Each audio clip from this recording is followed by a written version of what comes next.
Vamos estar neste tempo passando a reflexão da palavra do Senhor. Coube a mim nesta manhã estar falando sobre o tema Conhecendo a vontade de Deus na vida profissional. Conhecendo a vontade de Deus para a sua vida profissional. É um desafio pensar a fé cristã no ambiente profissional, tendo em vista que nós temos naturalmente uma separação entre fé e trabalho, né? Entre o público e o privado, o sagrado e o profano. E muitas vezes a gente pensa no nosso trabalho desconectado da nossa fé, e outras vezes até chegamos a pensar no trabalho como uma demonstração do juízo de Deus sobre o pecado cometido pelos homens ainda no Éden, o que não está de acordo com a verdade bíblica, que diz que o trabalho é anterior à queda. O trabalho, Deus comissionou o homem a trabalhar muito antes da queda. Vamos estar lendo o texto que está em Gênesis, capítulo 1, verso 26, que diz o seguinte: E disse Deus, façamos o ser humano à nossa imagem, conforme a nossa semelhança. Tenha ele domínio sobre os peixes do mar, sobre as aves do céu, sobre os animais domésticos, sobre toda a terra e sobre os animais que rastejam. Vamos ler um outro texto que está agora no capítulo 2, do verso 1 ao 6, que diz o seguinte: Assim os céus e a terra foram finalizados, e todo o seu exército. E no sétimo dia, Deus terminou o trabalho que havia realizado, e ele descansou no sétimo dia de todo o trabalho que havia sido feito. E Deus abençoou o sétimo dia e o santificou, porque nele havia descansado de todo o seu trabalho que Deus criou e fez. Estas são as gerações dos céus e da terra, quando foram criados, no dia em que o Senhor Deus fez os céus e a terra. E toda planta do campo, antes de estar na terra, e toda a erva do campo, antes de crescer, pois o Senhor Deus não havia feito chover sobre a terra, e não havia homem para cultivar a terra. Então, muito anterior à queda, o Senhor criou céus e terras, todas as coisas, e colocou o homem para cultivar essa terra. Então o trabalho ele não tem nada a ver com uma sentença, com a punição de Deus ao homem, pelo fato de que ele pecou, agora o homem tem que trabalhar. Teria tudo de bandeja, era só ir nas árvores e pegar o seu alimento e nada teria que fazer. Não, o texto nos deixa claro que o Senhor preparou todo o jardim, o Senhor, como um jardineiro, trabalhou, edificou, preparou o ambiente favorável. Quando tudo estava pronto, faltando só alguém para cuidar dessas coisas, então o Senhor fez o homem. E aí o Senhor se mostra em mais uma habilidade de trabalho. O Senhor como olheiro, até então o Senhor jardineiro, preparou um grande jardim para que o homem fosse colocado nele. E agora o Senhor atua como um olheiro e pega o barro, faz o homem e o coloca neste jardim. Então, nós antes de vermos como um sacrifício ou uma necessidade em função do pecado, nós devemos ver que também quando trabalhamos, quando somos impulsionados e exortados pelo Senhor ao trabalho, é uma manifestação dessa imagem de Deus em nós. O Deus que trabalha, o Deus que trabalhou, Ele nos impulsiona a trabalhar. E isso não tem a ver com a queda, tem a ver com a imagem de Deus em nós. E é interessante que esse Deus que se mostra um jardineiro no seu próprio jardim, um olheiro a fazer o homem, é o Deus que faz com que o seu filho nasça encarnado que foi no seio de uma família de trabalhador, tendo como seu pai, segundo a carne, um carpinteiro, e sendo seu filho reconhecido como o filho do carpinteiro. Então o trabalho não tem nada a ver com maldição. Pelo contrário, é uma expressão do ato criador de Deus. Agora sim, é verdade que o trabalho que é ordenado por Deus desde sempre se torna penoso em grande medida. Se torna penoso em grande medida após a queda. Mas o que a gente tem que ter em mente é que não é causa da queda a existência do trabalho.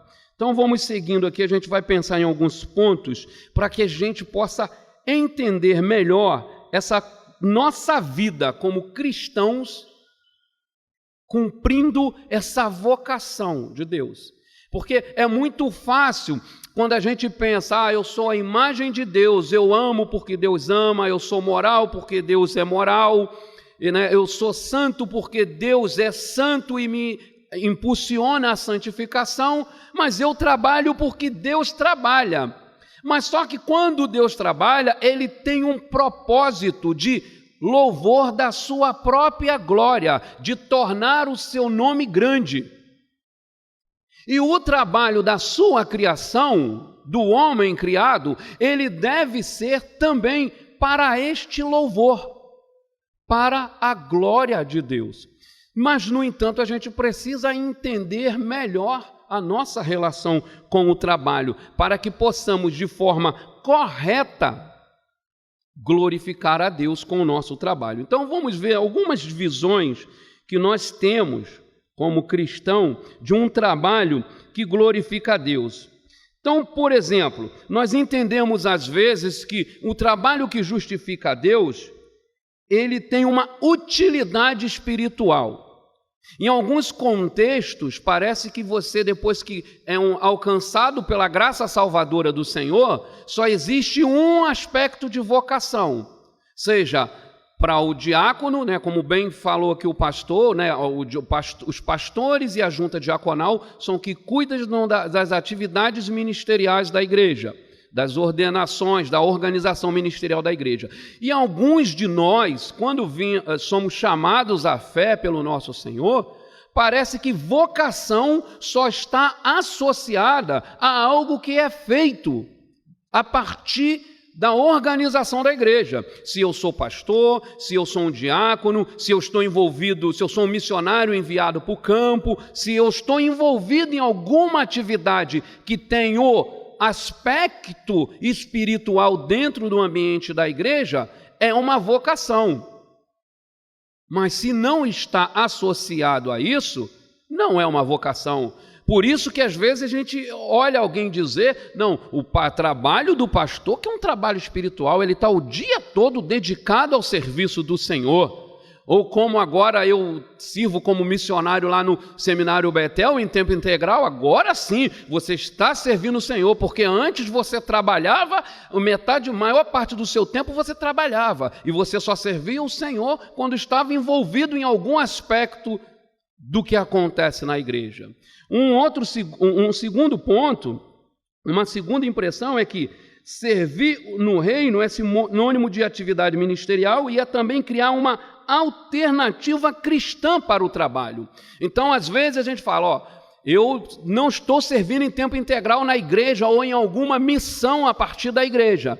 Então, eu vou criar um ambiente cristão de trabalho. Eu vou abrir um comércio ou vou criar uma empresa onde eu vou botar crentes para trabalhar, nós vamos ter um momento de culto, nós vamos ter um momento de oração, de celebração ali, e uma vez por mês eu vou chamar o pastor da minha igreja, ele vai orar, ele vai conduzir um momento devocional, eu vou consagrar os 4 cantos daquela loja ao Senhor. Então eu vou proporcionar, não só a mim, mas aqueles que entram, um ambiente espiritual.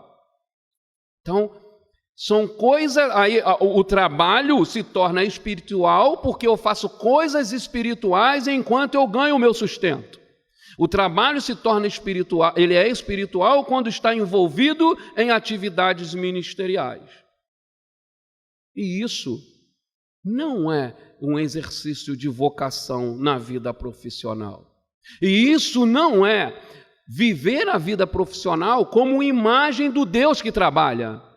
Porque o Deus que trabalha, como imagem do Deus que trabalha, tudo é vocacional. Às vezes a gente vê um incrédulo dizer, não, eu sou vocacionado para ser médico. Vocacionado por quem? Porque vocação ela vem de alguém. Às vezes nós vemos professores que não conhecem o Senhor dizerem, não, ser professor é meu sacerdócio, mas está mediando quem com quem? Ele é sacerdote de quem para quem? Então sim, a atividade profissional ela é um sacerdócio daquele que ministra as coisas santas em favor de Deus. Como Pedro diz, nós somos sacerdotes reais. Estamos nesse mundo como sacerdotes, fazendo como se por nosso intermédio Deus exortasse o mundo a se reconciliar com Deus. Então sim, eu sou um sacerdote na engenharia, eu sou um sacerdote na medicina, nas forças armadas, e sim, porque eu sou um sacerdote segundo Deus, porque Ele me colocou como sacerdote. Agora, o incrédulo não. Ele é sacerdócio de quem e para quem? Ele é vocacionado por quem e para quem?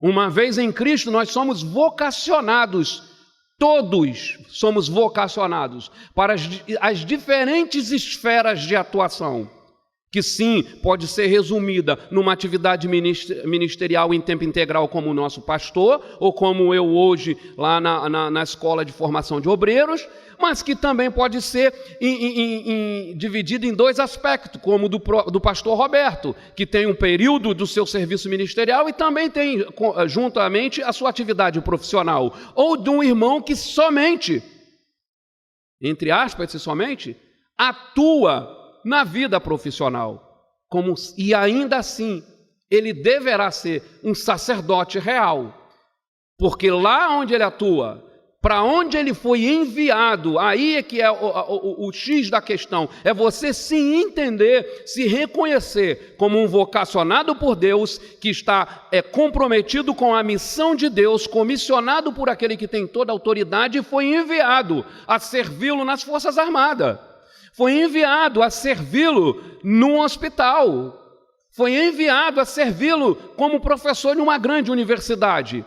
E por seu intermédio, Deus estará onde você está, exortando ao mundo, como se dissesse, reconcilie-se com Deus.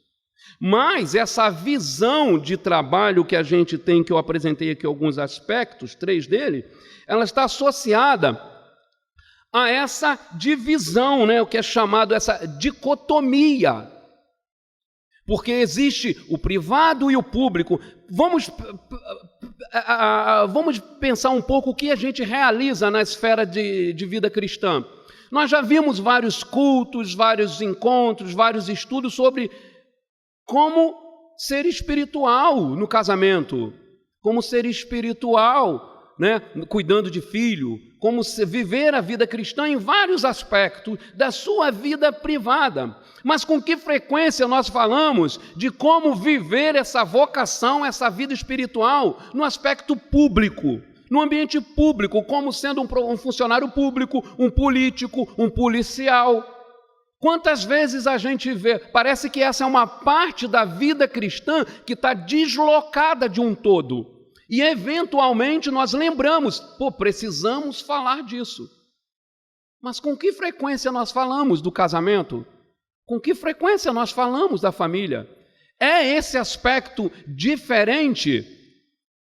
Quando eu sou vocacionado por Deus para viver a minha vida como sacerdote dele na polícia militar, é menos importante os aspectos dessa minha vida do que quando eu sou o pai em casa? Essa separação, ela é nociva. Porque quando dessa separação, por exemplo, não é ao Senhor que eu consulto para saber a posição em que o Senhor me quer na sociedade. Eu vou analisar o mercado de trabalho, o que dá mais dinheiro, mais estabilidade e mais oportunidade. Eu não estou preocupado com para que o Senhor me vocacionou. Eu estou preocupado com as demandas de Babilônia. O que Babilônia requer daqueles que estão em seus muros? Tem que ser funcionário público porque é garantido pelo rei.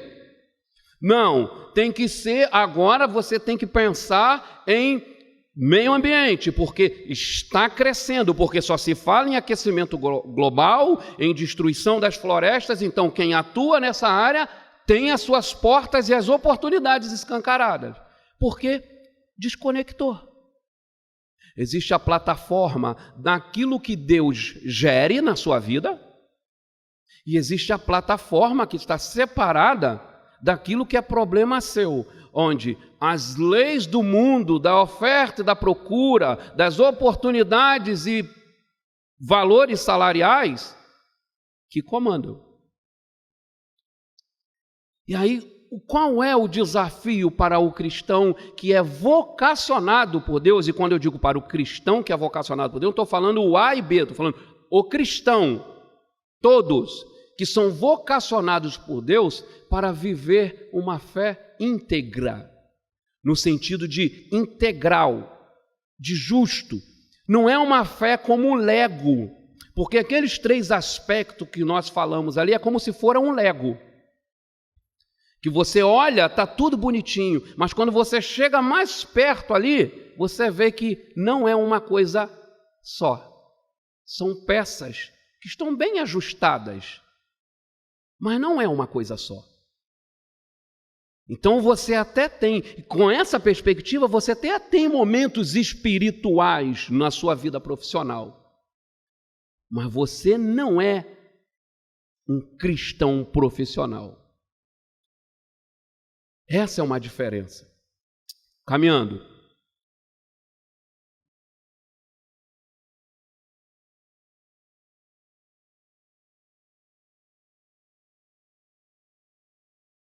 Inconsistência da integração de fé e trabalho. Quando eu penso em aspectos espirituais que santificam o meu ambiente de trabalho, às vezes eu perco de vista o trabalho propriamente executado. Porque se eu sou um bom funcionário, eu chego no horário, eu bato meu cartão certinho, eu não engano na hora do almoço, eu não dou desculpa que o trânsito me atrasou, eu lá não me junto na roda de escarnecedores, pelo contrário, eu sempre que posso, eu estou ali, eu entendo que eu estou cumprindo a minha vocação de cristão no trabalho. Mas tem um exemplo aqui que é tirado do livro Como Integrar Fé e Trabalho, do Timothy Keller, que a coautora, junto com ele desse livro, ele traz um exemplo de um diácono que era advogado de uma grande empresa cuja tarefa dele era achar brechas em contratos jurídicos para poder quebrá-lo em favor da empresa. Ele era um funcionário exemplar, bom pai, bom marido, pontual, trabalhador do mês, fotozinha dele lá no hall dos funcionários como destaque do mês, destaque do ano. Mas um belo dia, conversando com um irmão que não trabalhava com ele e explicando a sua tarefa no trabalho, o que ele realizava na sua profissão, ele descobriu que, embora legal no que tange às leis, à luz do que a palavra do Senhor, ele estava procurando para aquela empresa uma forma de transformar o sim no não. Ele era o promotor do descrédito.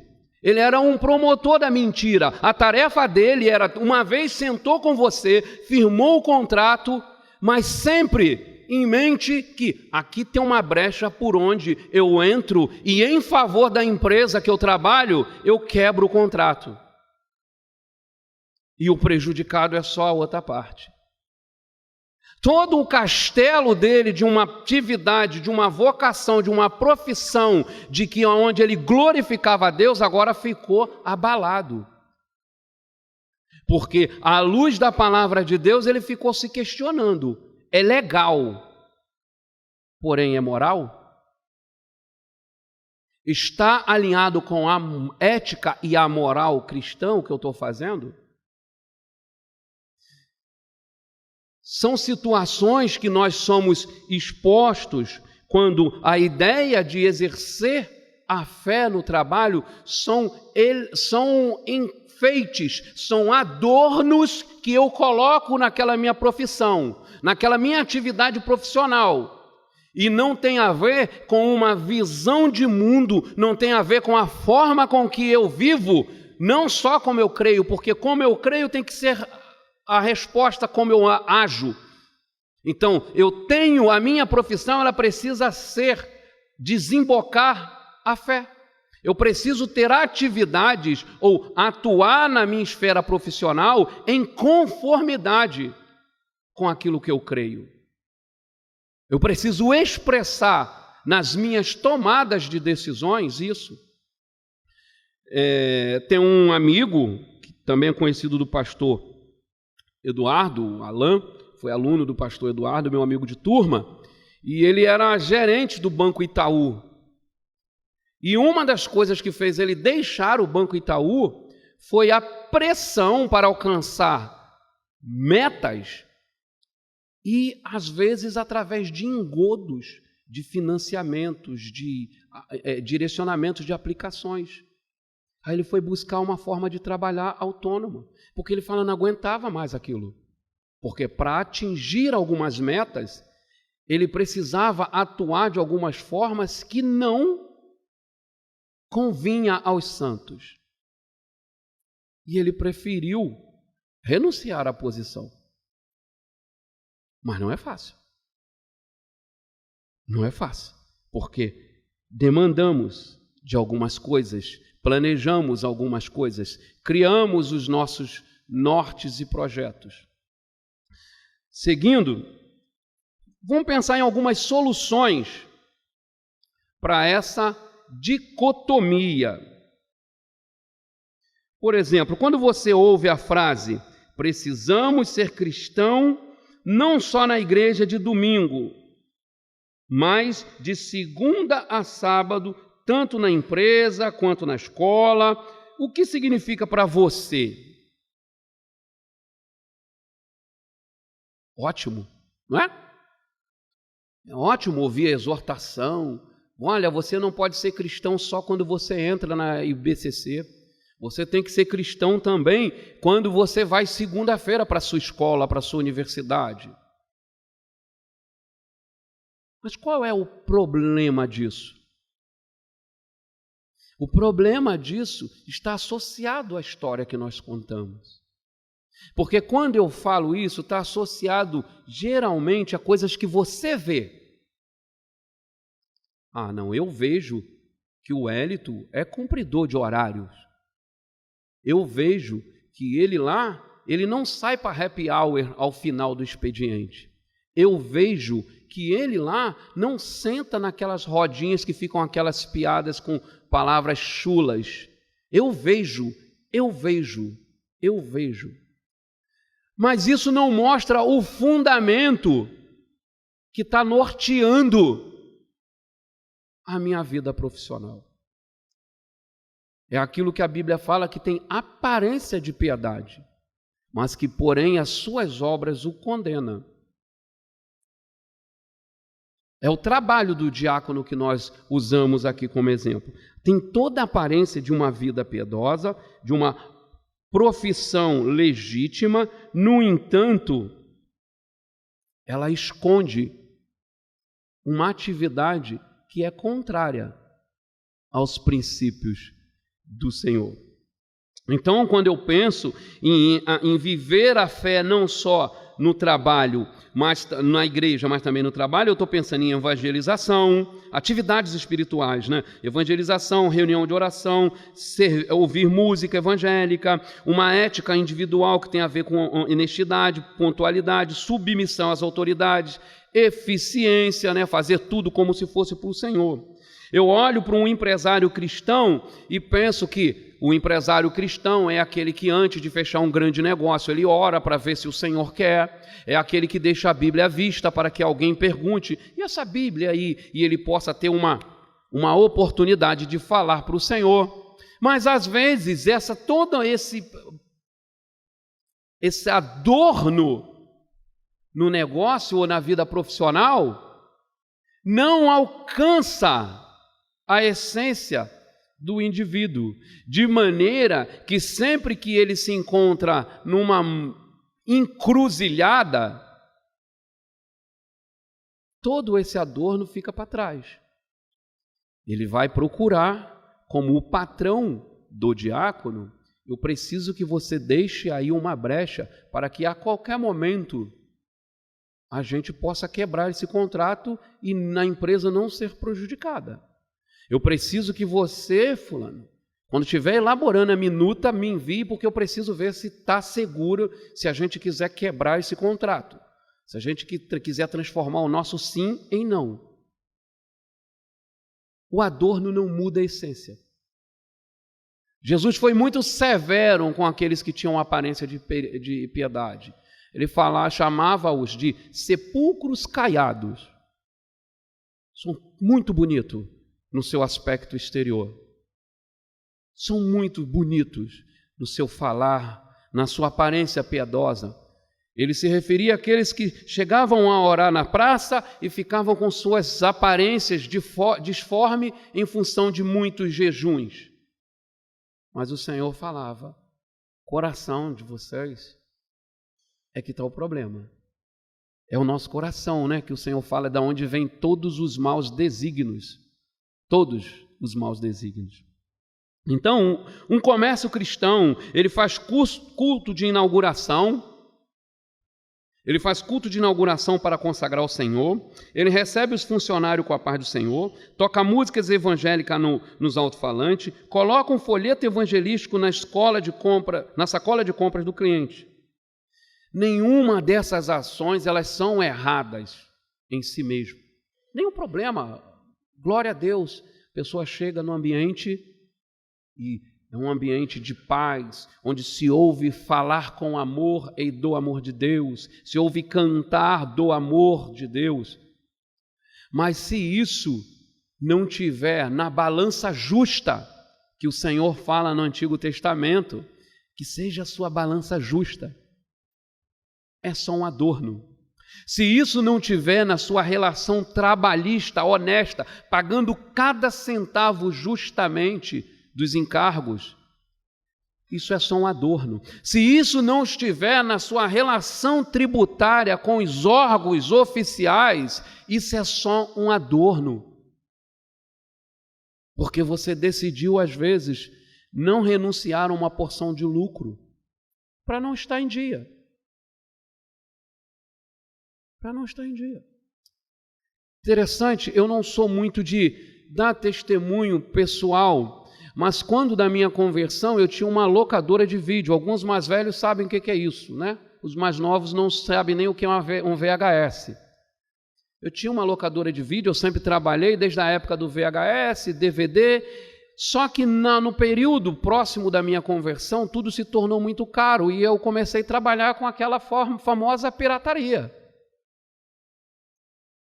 E a minha agonia foi quando convertido, falei, como que eu vou estar falando de Jesus dentro da minha loja e dando CD pirata para a pessoa levar no saquinho, cara? E eu fiquei numa agonia, eu falei, mas se eu fechar a loja, eu não como. Eu só tenho daqui para tirar o pão, o que eu faço? Eu sei que mexeu 3 meses depois eu tive que fechar a loja, porque eu não conseguia.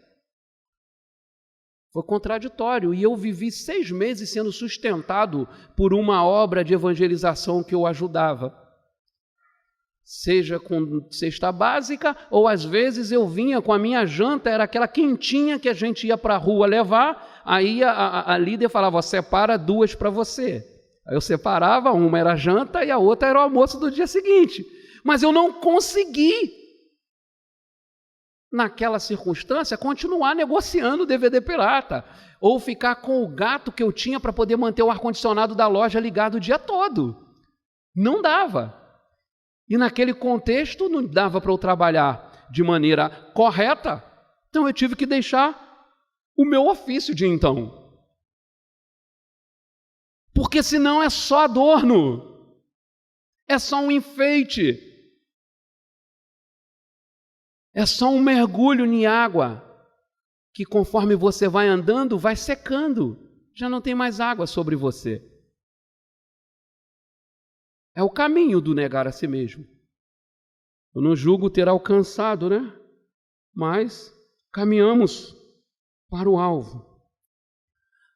Aqui está um castelo construído de Lego, né? Uma igreja construída de Lego. Parece uma igreja. Mas depois você vai tocando as pecinhas, vai desconectando. Não há unidade. São coisas que se alinham, mas não há unidade. São peças disformes.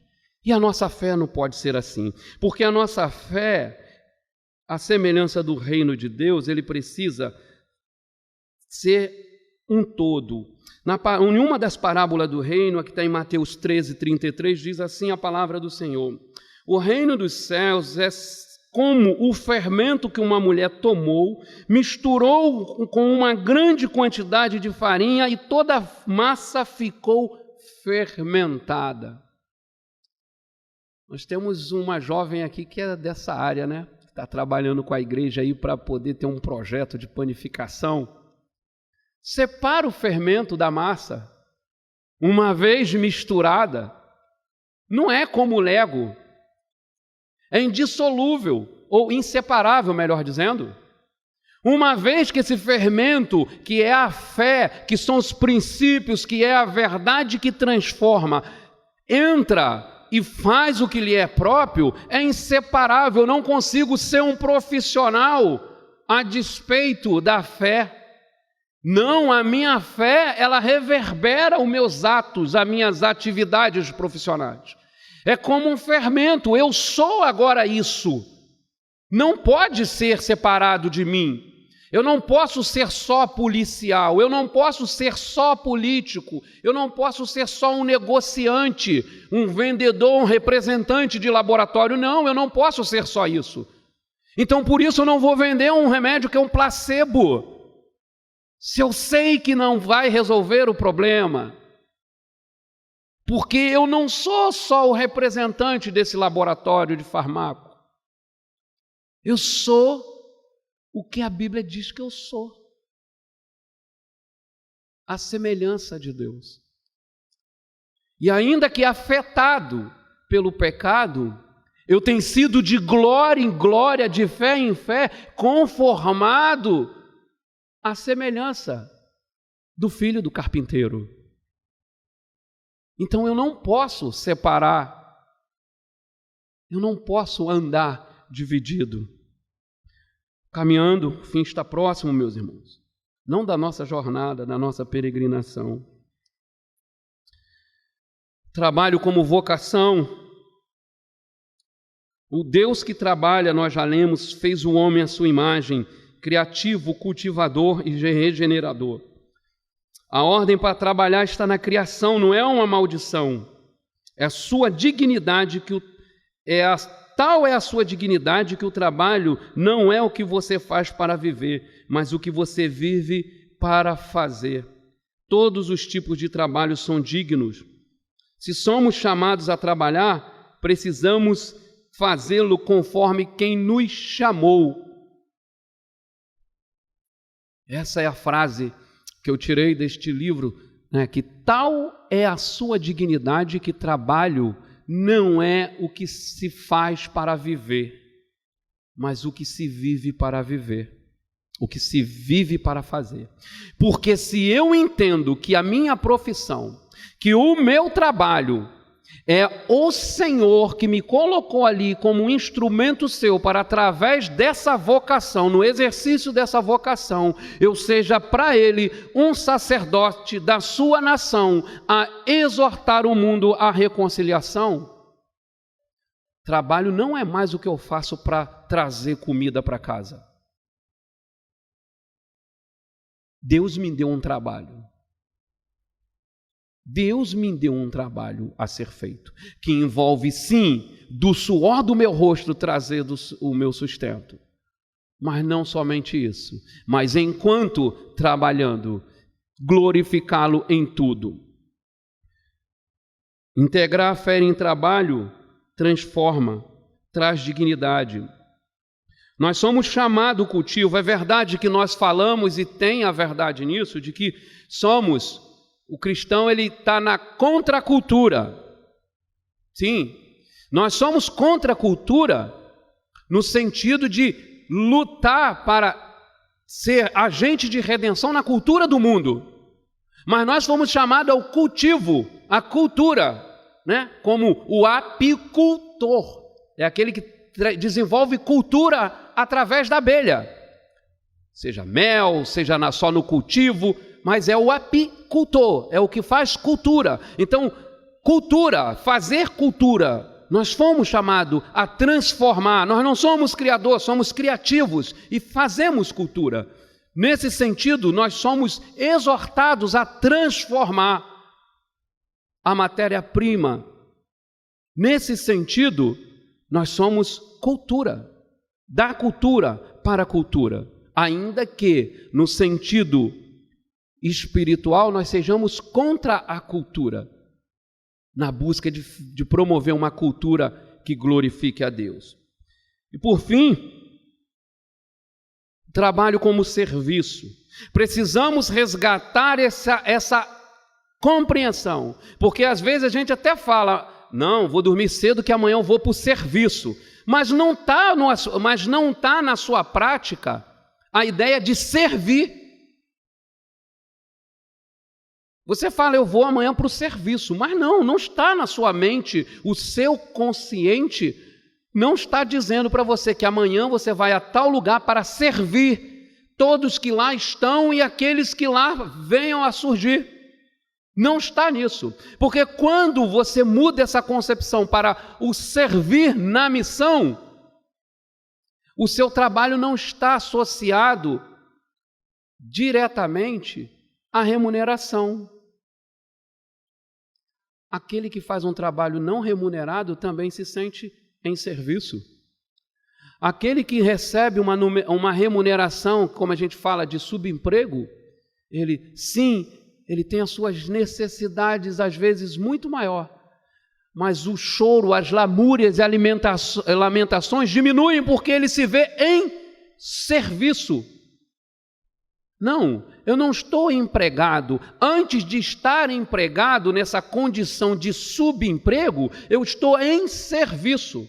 Eu estou aqui para servir, à semelhança do Criador, que para servir preparou um cenário ideal e depois me colocou. O aspecto muda, a relação com a profissão, com a oportunidade surgida, porque às vezes a gente fala, não, minha profissão não é essa, mas é o que tem para a hora. Mudou, porque não é o que tem para a hora, eu estou em serviço. Como diz Neemias, estou fazendo uma grande obra. Mas essa grande obra não é só quando a gente edifica o muro da cidade santa ou restaura as paredes do templo, porque a cidade santa que a igreja edifica ou lança luz é aquela que está por vir. E eu tenho que, à semelhança de Neemias, me ver aonde quer que o Senhor tenha me enviado como um profissional, como quem está fazendo uma grande obra, ainda que não seja uma grande obra para acomodar agora alguém, mas eu estou tornando visível a grande obra que está por vir, que é essa cidade santa que virá para novos céus e nova terra. Então, meus irmãos, tal é a dignidade do trabalho, que não é o que eu faço para viver, mas é o que eu vivo para viver, que eu vivo para fazer. Que o Senhor nos conduza ao entendimento de que não é a nossa profissão, é a vocação que importa. Não é o nosso trabalho, é o serviço para o avanço e consolidação do reino. Que não é o elemento decorativo que transforma, mas é quando esse fermento leveda toda a massa, de maneira que não conseguem separar o cristão do profissional, a vida privada da vida pública, o sagrado do profano, o espiritual do material. Que Deus nos abençoe, Pastor Eduardo.